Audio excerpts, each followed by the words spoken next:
আসসালামু আলাইকুম কৃষক ভাই বোনেরা। বদলে যাচ্ছে কৃষি, বদলে যাচ্ছে কৃষকের ভাবনা।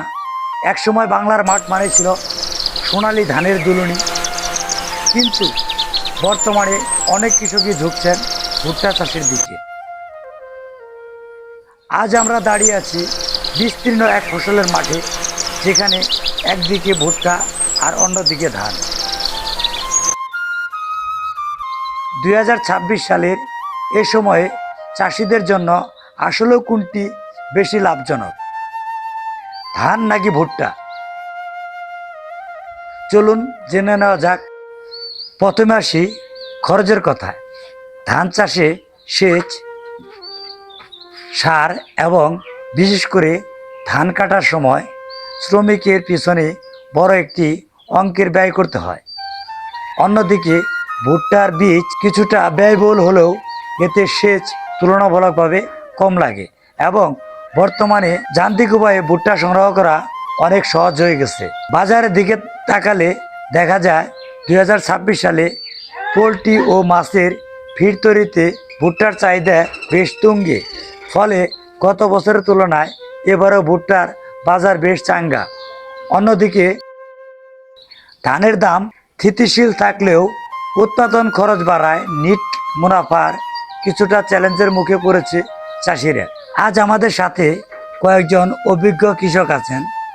তাদের মতে 1 বিঘা জমিতে ধানের তুলনায় ভুট্টার লাভ প্রায় 1.5 থেকে দ্বিগুণ হতে পারে, যদি সঠিক জাত নির্বাচন করা যায়।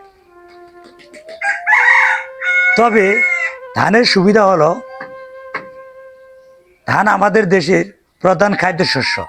এছাড়া ধানের খড় গবাদি পশুর খাদ্য হিসাবে বাড়তি একটা আয়ের সুযোগ রয়েছে। কেমন আছেন আপনি? আলহামদুলিল্লাহ ভালো। এবছর কতটুকু ধান লাগাইছে? 4.5 বিঘা। 4.5 বিঘা। 4.5 বিঘা। ধানের ফলন কেমন হয়েছে? আলহামদুলিল্লাহ ভালো। আসানোর ফলন ভালো হয়েছে। আলহামদুলিল্লাহ।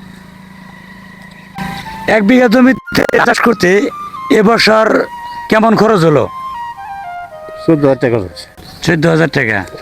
বিঘা প্রতি এবছর কেমন ফলন হয়েছে? 120 মণ পাইছি। 22 মণ কাটতেছি। এটা 100 জাত? 100 জাত। এই বঙ্গবন্ধু? হ্যাঁ। 20-22 মণ নাকি? 20-22 মণ। এই কয় বছর ধানের ফলন কেমন হয়েছে?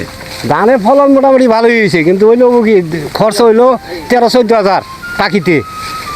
আর খরচ দানি হইতেছে মনে করেন যে উঠে 20 মণ। 20 মণ? হ্যাঁ। তাতে খরচ দিয়ে বুঝতেছে না? না, খরচ দেওয়া অর্ধেকের একটু বেশি উঠে আর কি, আর অর্ধেকে কিছু কম লস গেট আছে।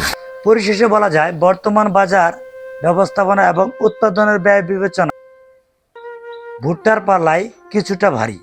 তবে মাটির গুণাগুণ এবং সেচ সুবিধার উপর ভিত্তি করেই একজন চাষিকে চূড়ান্ত সিদ্ধান্ত নিতে হবে। সঠিক পরিকল্পনা আর আধুনিক প্রযুক্তি ব্যবহারে দুটি ফসলই ফিরতে পারে কৃষকের মুখে হাসি।